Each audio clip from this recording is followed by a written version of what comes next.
नमस्कार, प्रदेश की अहम खबरें लेकर हाजिर है सुजस आवाज राजस्थान। सुजस पॉडकास्ट में मेधा से आप सुन रहे हैं प्रदेश की खास खबरें। नजर सबसे पहले आज की हेडलाइंस पर। मुख्यमंत्री भजनलाल शर्मा के नेतृत्व में अंत्योदय संबल पखवाड़ा बना जन सेवा की नई पहचान। प्रदेश के अंतिम व्यक्ति तक पहुंची राहत। 15 दिनों में हुआ वर्षों से लंबित समस्याओं का समाधान। मुख्यमंत्री ने दिया विश्व जनसंख्या दिवस पर जागरूकता का संदेश। संतुलित भविष्य के लिए जनसंख्या नियंत्रण को बताया जरूरी। और सामाजिक सुरक्षा पेंशन के लिए 15 जुलाई तक भौतिक सत्यापन अनिवार्य। जयपुर के 82,000 से अधिक पेंशनर्स अब तक सत्यापन से वंचित, विभाग ने की अपील। और अब सुनिए खबरें विस्तार से।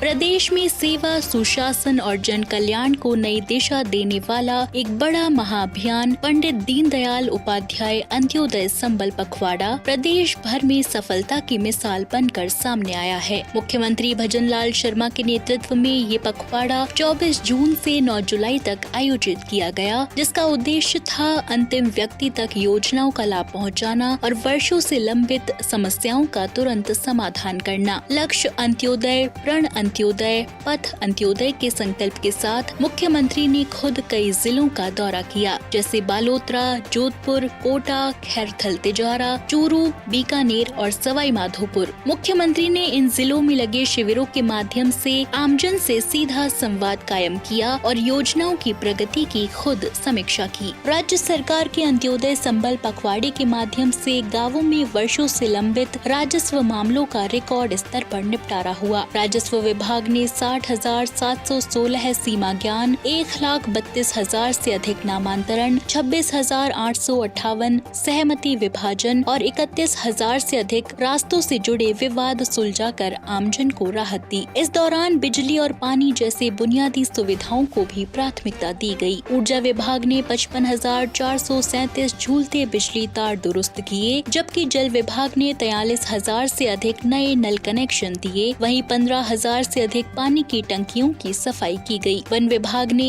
1,92,00,000 से अधिक पौधों का वितरण कर पर्यावरण संरक्षण को गति दी। इसी कड़ी में खाद्य सुरक्षा योजना में 1,88,000 आवेदन निस्तारित किए गए। वहीं 1,95,000 पेंशनर्स का सत्यापन और 8,780 UDID कार्ड जारी किए गए। उच्च शिक्षा विभाग ने 17,938 स्कूटी ई वाउचर जारी किए और 12,050 स्कूटियाँ वितरित की। ये पखवाड़ा आमजन की समस्याओं के समाधान और योजनाओं के प्रभावी क्रियान्वयन का प्रतीक बन गया है। आर्थिक और सामाजिक सुरक्षा के तहत पेंशन, राशन, दिव्यांगजनों के कार्ड और स्कूटी योजनाओं में हजारों को लाभ मिला। राज्य के दुरुस्त गांवों में वर्षों से अटकी समस्याओं का समाधान हुआ, जैसे श्रीगंगानगर में 30 साल पुराना रास्ता खुला, धौलपुर में 3 दशक पुराना विवाद निपटा और भीलवाड़ा की महिला को खेत तक पहुँच मिली। राजस्थान सरकार का यह अभिनव प्रयास पंडित दीनदयाल उपाध्याय संबल पखवाड़ा जन सेवा की मिसाल बनकर उभरा है। यह सिर्फ एक अभियान नहीं, बल्कि आपनो अग्रणी राजस्थान की दिशा में एक सशक्त कदम है। मुख्यमंत्री के नेतृत्व में संवेदनशील दृष्टिकोण ने ये सिद्ध कर दिया कि जब इरादे मजबूत हों तो सुशासन जमीन पर उतरता है। कि हमारी सरकार गरीब को गणेश मान करके पूजा करती है। माननीय हमारे यशस्वी प्रधानमंत्री जी के नेतृत्व में उन्होंने कहा, युवा, महिला, गरीब, किसान, अगर इनका भला होगा तो मेरे गांव का भला होगा, मेरी तहसील का भला होगा, मेरी विधानसभा का भला होगा, मेरे जिले का और मेरे प्रदेश का और मेरे देश का भला होगा। मुख्यमंत्री भजनलाल शर्मा ने विश्व जनसंख्या दिवस के अवसर पर प्रदेशवासियों से जनसंख्या नियंत्रण के प्रति जागरूकता बढ़ाने का आह्वान किया। उन्होंने अपने संदेश में कहा कि संतुलित, सुरक्षित और समृद्ध भविष्य की नींव रखने के लिए जनसंख्या नियंत्रण अत्यंत जरूरी है। मुख्यमंत्री ने सोशल मीडिया संदेश के माध्यम से लिखा, आज विश्व जनसंख्या दिवस के अवसर पर आइए हम सभी जनसंख्या नियंत्रण की आवश्यकता और महत्व के प्रति जनमानस को जागरूक जागरूक करने का संकल्प लें ताकि संतुलित, सुरक्षित और समृद्ध भविष्य की नींव रखी जा सके। उन्होंने कहा कि तेजी से बढ़ती जनसंख्या सामाजिक, आर्थिक और पर्यावरणीय समस्याओं को जन्म देती है, जिनका प्रभाव जीवन की गुणवत्ता और संसाधनों की उपलब्धता पर सीधा पड़ता है। ऐसे में समाज के सभी वर्गों को एकजुट होकर परिवार नियोजन, महिला स्वास्थ्य, शिक्षा और जागरूकता को प्राथमिकता देनी होगी। मुख्यमंत्री ने जनसंख्या स्थिरीकरण की दिशा में सरकारी योजनाओं के प्रभावी क्रियान्वयन की बात करते हुए कहा कि राज्य सरकार जन स्वास्थ्य सेवाओं, मातृ एवं शिशु कल्याण कार्यक्रमों और महिला सशक्तिकरण की योजनाओं के माध्यम से स्थायी समाधान की दिशा में काम कर रही है। उन्होंने युवाओं, सामाजिक संगठनों और जनप्रतिनिधियों से अपील की कि वे जनसंख्या नियंत्रण के संदेश को घर घर तक पहुंचाएं और समाज में सकारात्मक बदलाव के वाहक बने।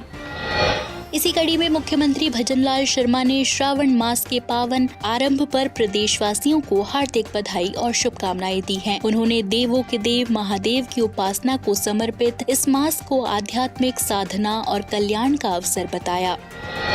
सामाजिक सुरक्षा पेंशन का लाभ ले रहे पेंशनर्स के लिए 15 जुलाई तक भौतिक सत्यापन करना अनिवार्य कर दिया गया है। सत्यापन नहीं करवाने वाले पेंशनर्स की पेंशन जुलाई माह से रोकी जा सकती है। ये जानकारी सामाजिक न्याय एवं अधिकारिता विभाग के संयुक्त निदेशक BP चंदेल ने दी। जयपुर जिले में वृद्धावस्था, विधवा और विशेष योग्यजन सम्मान पेंशन योजनाओं के तहत 6,08,000 से अधिक लाभार्थियों को पेंशन दी जा रही है, लेकिन इनमें से 82,934 लाभार्थियों का भौतिक सत्यापन अब तक नहीं हुआ। उप निदेशक जितेंद्र कुमार सेठी ने बताया कि विभाग ने 15 जुलाई अंतिम तिथि तय की है। इसके बाद सत्यापन नहीं करवाने वाले पेंशनर्स की पेंशन अगले माह से बंद कर दी जाएगी। लाभार्थी किसी भी ई मित्र कियोस्क, विभागीय मोबाइल ऐप या OTP आधारित मोबाइल वेरिफिकेशन के माध्यम से ये प्रक्रिया पूरी कर सकते हैं। विभाग ने सभी पेंशनर्स से अपील की है कि वे समय रहते सत्यापन करवाकर पेंशन का लाभ नियमित रूप से लेते रहें।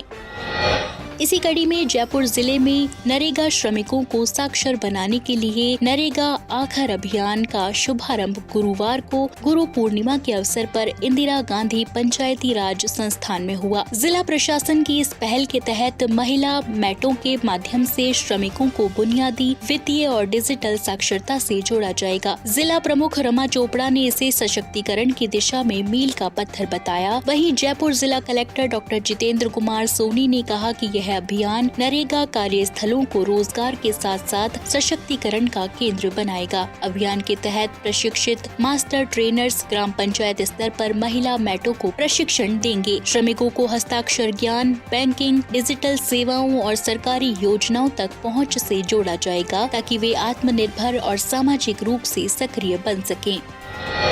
राजस्थान कोऑपरेटिव डेयरी द्वारा देश की राजधानी दिल्ली में सरस घी के बढ़ते क्रेज को देखते हुए मंगोलपुरी इंडस्ट्रियल एरिया में एक नया रिटेल आउटलेट शुरू किया गया है। गुरुवार को इस आउटलेट का उद्घाटन राजस्थान डेयरी के मार्केटिंग महाप्रबंधक संतोष कुमार शर्मा ने किया। इस अवसर पर दिल्ली स्थित संपर्क कार्यालय के अधिकारी, कर्मचारी और डिस्ट्रीब्यूटर्स भी उपस्थित रहे। श्री शर्मा ने बताया कि यह पहल दिल्ली में सरस उत्पादों की लोकप्रियता को देखते हुए की गई है, जिससे उपभोक्ताओं को गुणवत्तापूर्ण देसी घी अब सीधी रियायती दरों पर उपलब्ध हो सकेगा। श्री शर्मा ने बताया कि मंगोलपुरी इंडस्ट्रियल एरिया के T1/75 में खोले गए इस आउटलेट के खुलने का समय सुबह 10 बजे से शाम 7 बजे तक रहेगा।